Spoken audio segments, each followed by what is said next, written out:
Thomas of Helvetets Port. Welcome to 69 Faces of Rock. How are you doing today? Thank you very much. I am good. And we have a kind of a heat wave here in Sweden. US being born in Europe, I guess you know Celsius. Of So course. here it's around 29 degrees Celsius right now. It's the hottest it's ever been in September. Unbelievable. When I lived in Europe, back in my day, such temperatures were not imaginable. Yeah. Yeah, here only in the middle of summer, but yeah, different times. Always changing. Anyways, um, how did you get into listening to heavy metal to begin with? I got into listening heavy metal through my uncles, because they were hardcore heavy metallers, and I mean, I guess you were more prone to thinking like that your uncles were cool rather than that your parents were cool. So, well, my parents had a slightly different music taste, and well, those records my uncles had, they looked super cool, and when they were turned on, they also sounded just as cool as they looked. So And that got me really hooked. what were your favorites while growing up? I did have a kind of an obscure metal upbringing in that they had some rare records such as like Witchfinder General and Thor Evil and stuff like that. So um and those records I thought were great, and of course they had more commonplace household names as well, but that was kind of the bread and butter of my musical upbringing. Um, when did you realize that not only you could listen to the music, but you could actually be a musician? That's a bit of an interesting question in my case, because all the way from maybe 9, 10 years old, I've been having like fantasizing about having a music project or a band, like drawing covers, like listing song titles for songs that are like only in my imagination. And when it all began, I could not play anything. I remember recording a demo when I was 11 years old. I had borrowed my our music teacher's guitar without being able to play anything, and I just recorded stuff on my tape recorder. And then, like as the years went on, well, started learning more and more. Like, so I was able to play guitar at the age of 14 and could do some demo stuff that was at least good in the guitar department. And then when I started Helvetets Port, or rather we were called Brute Force in the beginning, I mean, I hadn't basically sang before, and I kind of felt I had to do it for the household needs, and I wasn't very good at that. And then as the years have gone on, now past 40, maybe I could say that I can sing somewhat, but one is always improving. Of course. Um, what were the origins of, you said brute force and then eventually Helvetets Port? Um, well, Brute Force, it was only me and one other guy on drums, and we rehearsed uh, not more than 10 times. We played some covers of Gotham City and Nightmare, uh, the French band Nightmare, and then we had a couple of originals which then became Helvetets Port songs. But then Uh, I had come up with the band name Helvetets Port and did not at that point have any other members. And then the members have kind of followed along as the years have gone by. Like the drummer, O Thunder, he came along in 2003. And then we had one new member for every 2 years following that. And then we only became a five-piece band in 2015. So it's kind of been an ongoing, progressing thing. What does that name mean, Helvetets Port? It means the gate of hell. I took it from a song title from Bedlam Ericson. Uh, and I'm not sure I would have chosen the name right now, because I mean, in later years, I've been a bit adamant about not like mixing too much occult stuff into your music because that makes it feel like one is influenced by black metal. And I kind of want to, I like genre purity, so I kind of want to keep them separated as much as possible. But now I mean, the name is stuck now, and I mean, since it's been around for such a long time, I hold the name close to my heart. But if I had started a band now, I think I would have chosen a different name.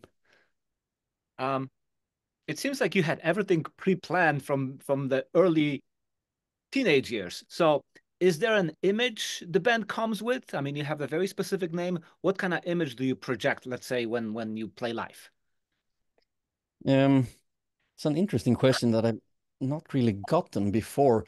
Um, the image has stayed pretty much the same, maybe some fine tweaking, but I mean, maybe it's a little different live because live it is more about energy and a little bit more about having a good time than it is to sit in your room alone listening to a record, because I think we have maybe a tendency to choose slightly more energetic songs when playing live, and acting more like a yeah, now let's rock kind of thing, because I mean that's kind of the vibe you get into when you're playing live, and on record it might be a little more reserved or what have you.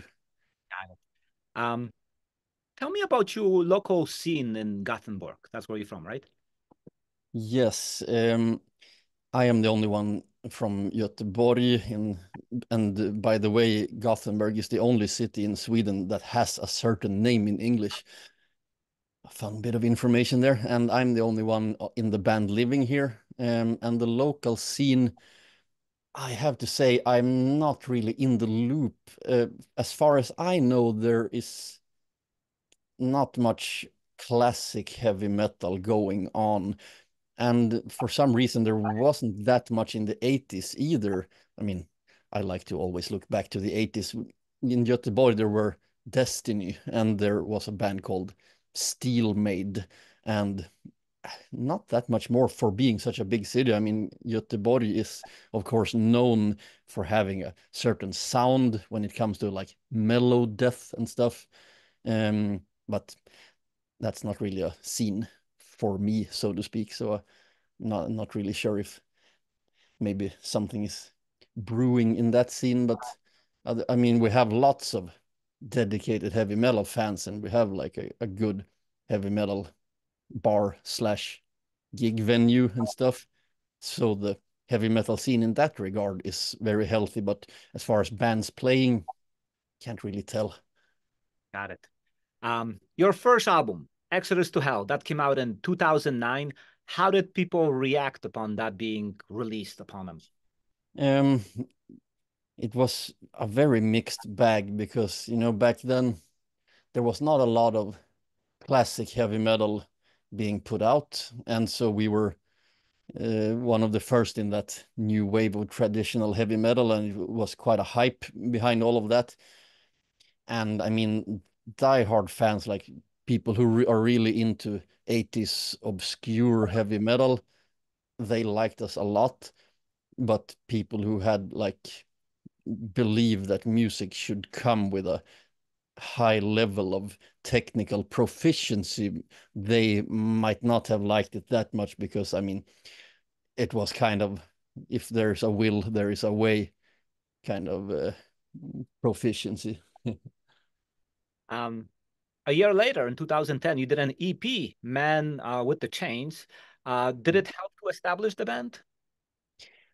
Mm, that was, I mean, in our early career, it was like the most active around 2009, 2010. And then after Man with the Chains came out, it wasn't too long until we had kind of a break from the music scene. So we did not have kind of capitalize very much on what that mini LP could have brought, because like from 2011 to 2014, like late 11 to early 14, we kind of didn't do much because well, at least I and to a certain extent, maybe the others were a bit burnt out. And uh, I think the first kind of thing that got me a bit bummed with playing music was when our tour bus was confiscated in our European tour. Like on our way to our first show in Germany, we had gotten this tour bus together that looked super cool, and then the police took it from us before we even got to the first gig. And then, yeah, I don't know, I got a bit what do you call it, disenfranchised with, I don't know, playing gigs. And I don't know, I kind of had to have a fresh start again And a bit later. why was your bus confiscated? Was there a reason given?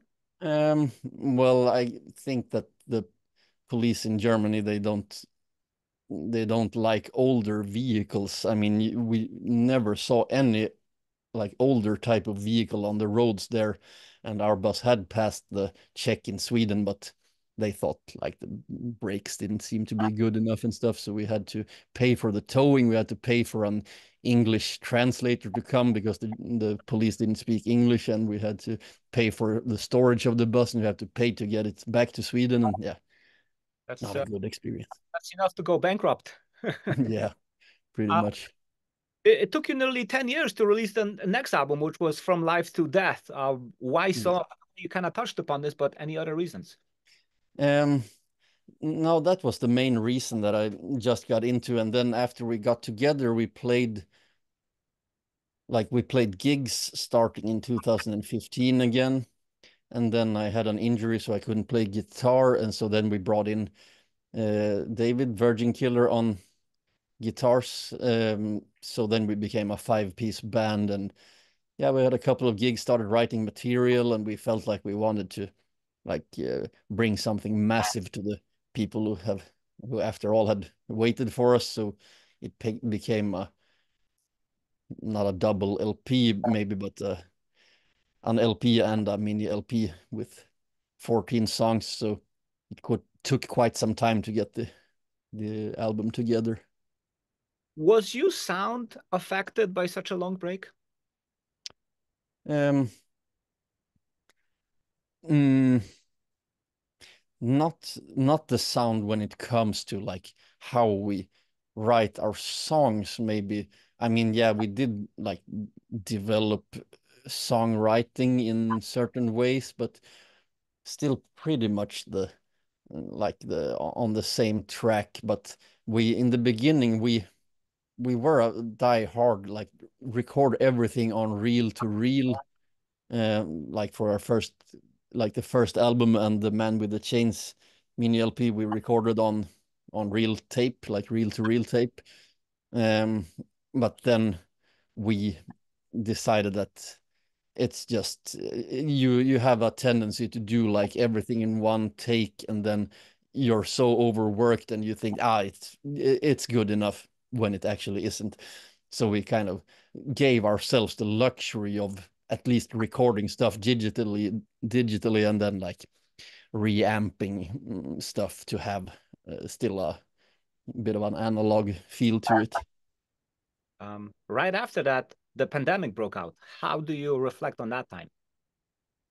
um I mean, having long breaks between albums, it had become like commonplace, if you will, for us. So I mean, it was a bummer that we couldn't like go on some sort of little tour or something after the album. We did have some pretty extravagant stage show things planned, and they didn't come to fruition. And but after all, I guess we had not maybe envisioned a super packed schedule, because the pandemic did not hit until at least 6 months after the album came out, and we had not gotten any like massive tour offers or anything that like we would have gotten, like, because the pandemic wasn't really a thing then. So maybe it didn't like bar us from doing very many things after all. And on a personal level, it didn't matter much because, I mean, I like to keep to myself anyway. And so the pandemic didn't change all too much. And it was a time to write new material at least. Which you did, which brings us to my next question. So now it's 2024 and a brand new album is out, Warlords. Tell Yeah. me about this album. So this one is now out in half the time it took to make our previous album, which is a big improvement when it comes to us. And this one, the previous one contained a lot of old material that was like from around the age of Exodus to Hell, but this one is only new material, if you want to call 5 years old and onwards new. For us, it is. And this one is like on our previous one, we delved deep into the deepest dungeons of obscurity and melancholy. And on this one, we wanted to be a little more straightforward. And like I said, perhaps turn the dial from 1981 sound wise more to like 1984 and have a bit of like more like hit type songs. But still, I mean, since we are like so entrenched in like this feeling of like obscurity or melancholy or what have you, like for us to make a straightforward hit song, it's still gonna end up sounding quirky to many people and sounding a bit like maybe weird or convoluted perhaps, but in my ears it's extremely straightforward, but not in other people's ears. Funny you should say that because to me, the album has a very vintage sound. It reminds me of the early 80s. And I was going to ask you if that was done on purpose, but I kind of see that it probably was. Yes, we have maybe not, it's not a maybe a means unto itself to always strive for the 80s stuff, but in reality it is so anyway, because I mean the objective goodness of the sound of the 80s I think is so strong that any considerations of modernizing anything when it comes to sound, that just goes out the window, and you always come back to the fact that stuff did sound the best back then, and you'll do good trying to come as close as possible to that. That will make for a good end result.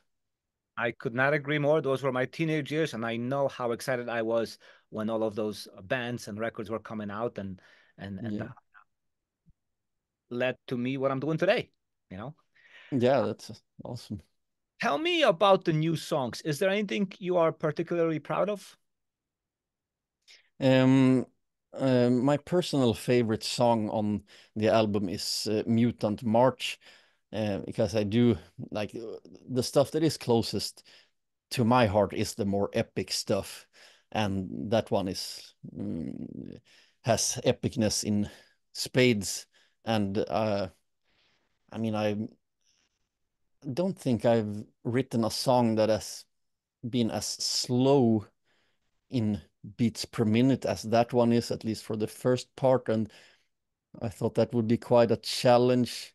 And also like starting off very bare bones, not like, I mean, usually when I write songs, it kind of feels like I should be coming up with some spectacular melody to like keep it interesting. But then there I like had the guts to kind of take it easy and not be overly extravagant with the melodies and stuff. There is quite a lot of repetition. Like when it becomes fast, it's still the same melody as before, only twice as fast and stuff like that. So I think we managed pretty well to work with like a bit of a stricter, more bare bones mold. What hopes do you have for this new record? Um, my hopes or our hopes for this record is, I guess, to now we've come to a point in our existence where for many bands that have been around as long as we have, some sort of inertia sets in, and the records and new songs might sound uninspired. And this is, like, first and foremost, a way to show that if you have passion, then it should shine through. And I believe that the response that we've gotten shows that it is not a run of the mill record, and that we, yeah, can show that you can still have been doing this for 20 years and still have passion and, yeah, for heavy metal and for what you're doing. And I mean, we've never really been careerists, if that's a word in English. So I mean, it's a bonus if we were able to make some sort of money off the record, which usually in this day and age, if you're not a huge band, you're not gonna do that. But I mean, it would be nice to be able to pay for some equipment or stuff like that, and to be able to play shows that might be slightly bigger than what we've played. I mean, we it is of course always preferable to have, 10,000 diehard fans across the globe instead of having a million people who think that you're quite okay. And I would not dare to say how many diehard fans we might have had before this album, but if there are many more people who discover us and become those diehard fans, then that is definitely a goal with this album. That's a great goal to have. Will there be a tour to promote it? We have not yet uh, built a tour together per se. We have kind of a little German, or perhaps that area of Europe, plan for early summer next year. And like, we are like, two of the band members have recently become parents, so like being on massive long tours is perhaps not the thing to do, but shorter trips to play, I mean, we're very stoked to play. And so anyone who's watching and feels like we would fit their bill, just give us a call, I was about to say, but shoot us an email and we'll see what can be done. Sounds good. In your opinion, how is the band doing on the American market? Um, Good, I would say, because I do believe, I mean, if I'm not mistaken, I think we have the second most, at least like from the Facebook statistics, fans in the US. One might suspect that it would be Germany, like given how much they appreciate like old school heavy metal there. But I think the US is on number two after Sweden. And I mean, Sweden, of course, a lot of people know us and a lot of acquaintances, and that of course brings it up to a large number in the end. But yeah, the US is a good market. I mean, it's a huge country and a lot of people, so, and we've never played there. It's, I mean, has been very tough getting work visas there from what I gather, and maybe those rules could change, or maybe there could be some way around that, but we would definitely want to play in the US one day. That would be fantastic. Hopefully, a new record and interviews like this one will bring in even more fans who will kind of catch on to what you do and enjoy and appreciate the band. Yeah, sure hope so. Finally, tell me about the stage names for all the band members and how did you come up with all of them? Um, well, I think that I came up with mine because I like the band Witchfinder General so much. Uh, so I just shortened that and called myself Witchfinder. And then we kind of had, uh, well, the second member who joined the band was O Thunder, and his name is Oscar, and he plays drums, which are thunderous. So I guess that was what brought his name about.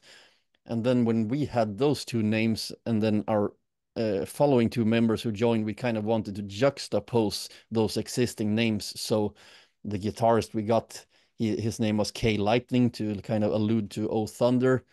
And then we had Inquisitor on bass, then, who, yeah, the name kind of reflects Witchfinder. And then our two newest members, like from who joined in 2015 and 18 respectively, they're Virgin Killer, I assume, because I mean he is a fan of Uli John Roth on guitar, and Earthquake, like that's a kind of a rumbling thing, which also bass playing is. So yeah, some connection with reality in some cases for the names. Excellent. I mean, that's as metal gets. Thank you so Yep. much for this interview, and good luck with the new album. Yeah, it's been awesome, and I'll just want to shout out to some awesome bands that you have there in Chicago, like Iron Hawk and Hammer On, Slaughter Extroius, and Paradox. That's great stuff. Thank you. Thank you so much.